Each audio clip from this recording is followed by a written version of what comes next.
Hey, it's November 2nd. I'm off to the animal sanctuary, One Heart Wild, in a few minutes.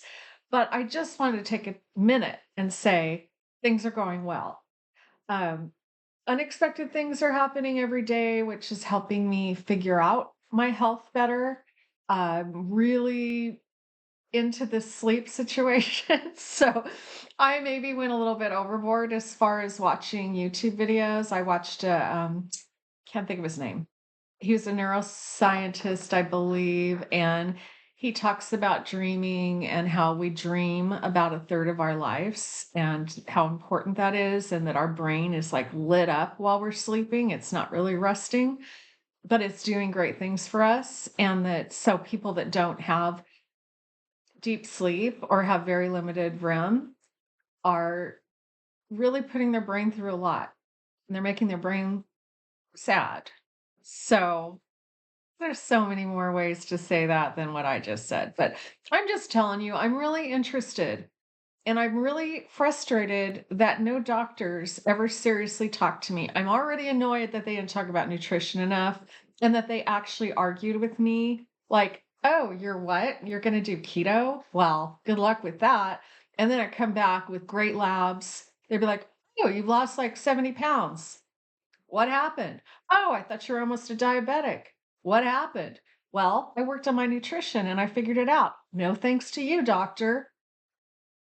Getting off track. No one talked to me about sleep. I figured it out myself. So, well, except for people like Mel Robbins, YouTube people, not a doctor. No doctor sat down and talked to me about how important it was to get REM and deep sleep. And if you're not, you're really doing yourself a disservice.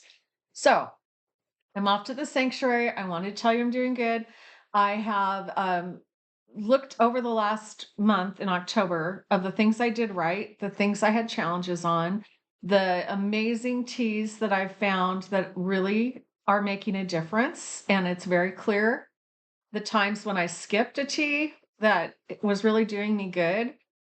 My Fitbit showed differences. I'm not saying it's all perfect science. I'm sure there's coincidences, but in general, the herbal teas are powerful. They're not just nice teas where you're trying to get away from coffee. It's actually very therapeutic. So I'm going to talk to you about that. Apple cider vinegar and baking soda. I want to talk to you about that a little bit more, why I did it, why I skipped it so much this last month, and how I've made it a nice, pretty ritual now because everything means more to me when I make it pretty and nice and enticing. And so that's what I did with the apple cider vinegar baking soda situation, which I believe strongly in. And I didn't like it. It was in my kind of messy kitchen, which I need to work on. And it's just the ugly apple cider vinegar bottle that we have with the, what is it? The mom, the worm, the mother, the mother that's in the apple cider vinegar, and you shake it up, and that's such a big deal that you have that. So it's an ugly little bottle with icky stuff in it, which is good for you, mother. And so I put it in a pretty little I'll show you. I'll show you later. Um, I guess that's it. I'm just telling you what works for me is to create an environment of prettiness and things that make you happy. And an ugly apple cider vinegar bottle with a little box of baking soda was not doing it for me. I wasn't inspired, even though I know that it's really helped me in the past. It helped me lose weight. It helped me get rid of a urinary tract infection once that I just it's like the middle of the night.